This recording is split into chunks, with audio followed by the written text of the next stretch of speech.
구라파 각국의 사상운동과 그 전망에 대하여 김기석 선생께서 말씀해 주시면 고맙겠습니다. 장관께서 말씀해 주시는 것이 더 나을 것 같습니다. 2차 대전 이후의 세계 사상 경향이 정치적으로 표현된 것이 세 갈래가 있었습니다. 한 가지는 민주 진영이라 할까 보수 진영의 사상이 있었고, 한편에서는 공산 진영이라는 것이 있었고, 그 다음에는 중간층이라는 것을 이름지어서 무엇라고 할 수 있는지 혹 사회주의라고 합시다. 그래서 민주 진영이라고 하면 미국을 중심 삼아서 자유진영 모든 나라가 그 방면으로 나가고, 공산 진영은 소련을 비롯한 군소국가들이 따라가게 되었고, 북구의 각국과 영국, 호주나 뉴질랜드도 마찬가지지만 이런 나라가 사회주의로 소위 노동당 정권을 수립하였습니다. 앞으로 3차 대전이 될는지 모르겠으나 공산 진영이 민주 진영을 향해서 도전적인 태도를 취할 때 우리들은 사회주의가 공산주의에 가까워질까 염려하였습니다. 그러나 그와 정반대로 영국의 노동당을 비롯하여 호주가 먼저 그리 되었습니다마는 북구 제국이 반공국가가 되고 지금은 중간 노선이라는 것이 없어졌어요. 그래서 공산과 민주 두 진영으로 갈려서 싸우는 것이 아마 구라파 세계에 있는 사상 경향이라고 볼 수 있겠습니다. 보충할 것이 없군요. 지금 말씀한 대로 세 갈래로 나누어졌는데 2차 대전 전후에는 구라파 여러 나라의 새로운 사상 경향은 어떤 개인이나 어떤 학파로부터 일어나지 못하고 국제 정치에 있어서의 이념의 근본적 차이를 보이는 양대 진영으로 갈려 국제연합의 방향과 소련 방향과로 대표되어 하나는 민주주의, 하나는 공산주의를 지향하고 있습니다. 그런데 지금 말씀드리려는 것은 현재 2차 대전 직후만 볼 것이 아니라 19세기 후반기 이후 오늘에 이르는 사상 경향 전체를 보면 어느 의미의 중세적이라고 할 수 있어 그대로 중세기로 돌아갈 수는 없지만 종교 부흥이라 할까, 정신 부흥이라 할까, 여하간 유물주의의 기계 문명에 대하여 구라파 자신이 전반적으로 불신임하고 있는 태도만은 볼 수가 있습니다. 그렇기 때문에 민주공산 어느 진영임을 막론하고 더 절실하고 심각한 문제는 자기 자신이 바로 살아가려는 문제로서 자연 내면적인 신조 내지 신앙의 문제라고 할 수 있겠지요. 이렇게 하여 종교적인 방향 또는 넓은 의미의 이상주의 방향, 정신주의적 방향이 현대 사상의 근본 방향이 될 것입니다. 인간성의 존엄을 위한 투쟁과 옹호, 인격 개성의 존중, 바른 의미의 자유민주화, 바른 의미의 개인주의, 이것은 다 현대사회 및 사상에 있어서의 메커니즘에 대한 격렬한 반항으로서 인간이 자기를 이 심한 질고에서 해방시키기 위한 싸움에 지나지 않습니다. 그렇다고 하면 현재 민주진영이나 공산진영은 단순히 경제 및 사상의 체제를 가지고 서로 그 우열을 다투고 있거니와 그 뒤에는 각각 그들의 생활 태도 내지 인생관이 숨어 있습니다. 민주주의나 공산주의가 다 같이 세인의 이익만을 구의의 목적으로 하는 한 다 같은 공리주의라고 할 것인데, 이 방향으로 나아가면 이것은 한 가지로 역사에 있어서의 쇠멸을 가져올 다름입니다. 지금 우리들에게 있어서는 이 공리주의 생활 태도를 초극하는 새로운 생활 태도가 또 거기에 의거하는 새로운 인간형이 요구됩니다. 철학면에 있어서 보더라도 유심론이나 유물론이 아니고, 그렇다고 해서 유심과 유물을 뒤섞어서 절반을 한 것도 아니고, 전연 한가의 새로운 고차의 입장, 주체성의 철학이 논의되고 있습니다. 인간이 인간 자신의 지위를 바로 자각하고 개인을 넘어서는 것에 있어서 개인과 개인의 관계 또는 민족을 넘어서는 것에 있어서의 민족과 민족의 관계를 바로 알아 부분이 전체를 살리고 전체가 부분을 살리는 개와 전의 변증법에 돌아가야 할 것입니다. 나는 이 같은 새로운 사상, 자본주의와 공산주의를 함께 정죄하는 의과 사상이 한국 전란을 통하여 우리나라에 일어나고 있다고 생각하고 있습니다. 생활이 몹시 빈곤해가지고 모두 기근 상태에 빠져 있으면서 사상 방면으로 보아서 그렇게 큰 반공운동으로 격렬한 투쟁을 하고 있지만 국내 사상 문제의 근본 대책에 있어 위정당국은 크게 관심을 않는 듯, 특히 이론 방면으로 전형애척의 노력이 없는 듯합니다. 그러는 동시에 지금 국제적으로 주목을 끌고 있는 것은 공산주의와 민주주의의 중간에 서 있는 그것은 결국 현실적으로는 민주주의 편이 되겠지만 티토주의가 생기고 있다는 것은 한 가지 새로운 세계적 대사실로 볼 수 있는 것입니다. 그뿐 아니라 모든 제도, 국제관계라든지 그 전체로 보아서 가령 독점 자본주의의 폐단을 제거하고 공산 독재의 무리를 배척하는 데 있어 혹은 국제적으로 평화를 유지하기에 공동으로 애를 쓴다든지 인류 협조 이념을 통일한다든지 이런 점에서 국내 국제적으로 사상은 점차 사회화적 과정에서 많이 발전되고 있다는 것은 확실한 사실로 보고 있습니다.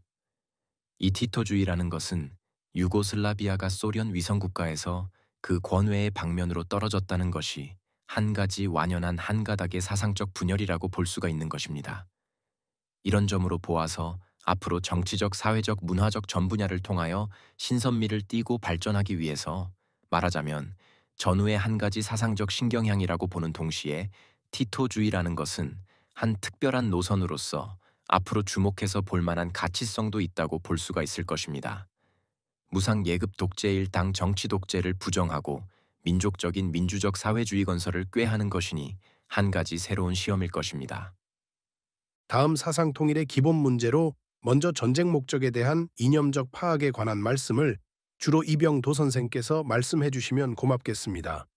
지금 전쟁을 하고 있으면서 일선에 나가서 싸우고 있는 병사들이 무엇 때문에 싸우고 있는지 목적의식이 철저하지 못한 것 같습니다. 다만 적이 우리를 향해서 총을 쏘니까 우리도 쏜다는 또는 피를 보니 정신없이 달려든다는 등에 그치는 것이 허다하지 않을까 생각됩니다. 확고한 정신, 더군다나 동족끼리의 전쟁에 있어서는 전쟁에 대한 목적이 분명히 있어야 될 것이고 이것이 없이 싸우는 이 전쟁은 실로 위태로운 전쟁이 아닌가 생각됩니다. 아마 전쟁이 일어나면 꼭 있어야 될 문제인데 이에 대하여 정부 당국으로서는 애초에 큰 성명이 없는데 이것이 여간 유감이 아닙니다. 우리가 전사편찬위원회에서도 전쟁 목적 문제에 대하여 즉 우리가 왜 싸우고 있는가 이것을 생각하지 않으면 안 되겠다고 해서 의논도 여러 번 하고 정식으로 발표한 일도 있습니다만은 우리는 이렇게 생각하고 있어요. 이 전쟁이 비단 공산 침략자를 방어하는, 다시 말하면 그 사람들이 침략해 오니까 침략을 단순히 방어한다든지 혹은 그네들을 우리 국토 밖으로 몰아내는 목적만 가지고 싸우는 것이 아니라고 봅니다. 글자 그대로 멸공성전이라고 하지 않아이면 아니 되겠습니다. 공산 침략자, 적색 제국주의자를 완전히 경멸해서 우리 민족, 우리 국가, 우리 국토를 완전 통일하고 우리 자손 만대의 번영과 행복을 도모하고 나아가 자유주의 원칙을 수호하는 동시에 세계의 전 인류의 영구적 평화를 보장하기 위해서 우리가 싸우는 것입니다. 다시 말하면 우리 개인과 우리 가족의 생명 재산과 조국의 자유는 물론이고 나가서는 전 인류의 문화와 공동 행복을 위해서 모든 인류를 노예화하려는 적색주의자들을 이 세상에서 완전히 경멸하자는 그런 목적에 우리가 싸우고 있는 것이라고 생각합니다. 우리 대한민국을 위해서 연합군이 지금 서로 협력하여 싸우고 있지만 그것도 사실 우리 한국만을 원조하기 위해서 싸우는 것이 아니라 역시 자기네들 자신, 자기 가족, 자기 자손, 자기 국가민족을 위해서 싸우는 것입니다. 그런 점에 있어서는 우리 민주진영이 말하자면 통일된 의식과 목적을 가지고 있다고 볼 수 있습니다. 이 전쟁을 휴전하고자 회담을 하고 있습니다마는 설령 이 회담이 성립되어서 일시적으로 우리가 평화를 얻는다고 할지라도 그것이 영구적 평화냐 하면 누구든지 영구적 평화로 보지 않을 것입니다. 어느 때 어느 길로 재발될지는 모르는 그러한 불안 상태에 있습니다. 그러니 이 전쟁이 혹은 정전 상태에 빠지고 있거나 또 실제 휴전 성립에 들어간다 하더라도 늘 전쟁이 계속되는 것이나 다름없다라고 보는 것이 좋을 것입니다. 시방 세상 사람들의 말과 같이 일종의 백년 전쟁인 것을 각오하고 우리가 정신을 무장하고 투지를 만만히 하지 않으면 안 되리라고 생각합니다. 그러니까 이 전쟁이 쉽사리 끝나지 않는다는 각오 밑에서 살아나가지 않으면 안 되리라고 생각합니다. 다시 생각하면 이것은 단지 막연하게 전인류 사회를 위해서 싸운다는 것보다 말하자면 내 가정과 내 생명, 내 재산을 위해서 싸운다. 그것이 조국을 위하고 전인류 세계의 평화를 위한다고 생각해야 될 것입니다. 대단히 어려운 문제입니다. 생각하는 그대로를 말한다면 사상 통일이라는 것이 과연 될 수가 있을까? 의문들이 많지 큰 문제입니다. 기본 문제에 있어서 이 선생께서 말씀하셨지만 나는 이렇게 말하면 MRA 운동을 선전하는 것이 아닌가 생각될는지 모르겠는데 때때로 내가 실제 문제에 있어서 사상 통일의 근본 문제로 무엇을 비교하느냐 하면 아까 문교부 장관께서도 정말 사상이라는 것은 인간이 바로 살아가려고 하는 여기에 중요한 포인트가 있다고 하셨지만 사상을 통일시키는데 근본 문제는 MRA 운동이 내 개인의 마음에 침투되고 내 가정에 침투되고 내 사회에 침투되었다면 이미 해결되지 않았을까 생각합니다.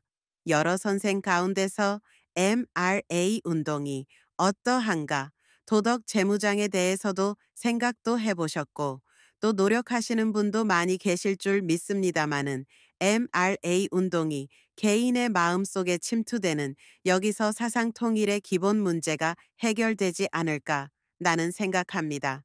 결국 지금 공산주의와 자본주의의 모든 모순을 우리가 충분히 극복하지 못하였습니다.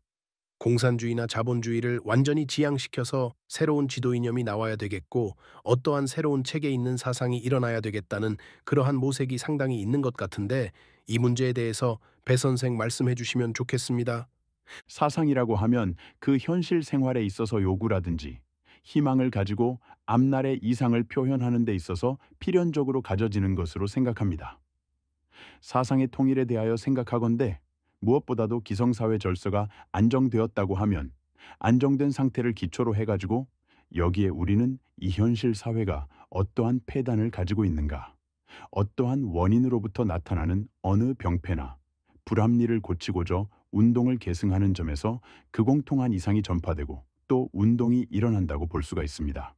그렇다고 하면 근대 사상으로서 소위 자유주의 사상과 공산주의 사상이 있다고 보아서 이 두 가지 사상 가운데서 현실적 생활로 이해득실과 관련 본성, 양지로서 생겨진 이상의식이란 점을 충분히 검토해서 가장 좋은 사회 이상이 어느 방면이라는 공통의식이 결정되면 그 설정에 따라서 그 민족은 사상적으로 통일에 이르렀다고 이렇게 볼 수 있습니다. 이런 의미에서 오늘날 우리나라 실정이 아직까지 정치적으로, 경제적으로 안정되지 않았다고 보면 그러면 무엇을 기초로 해가지고 우리 사상을 수립하겠느냐?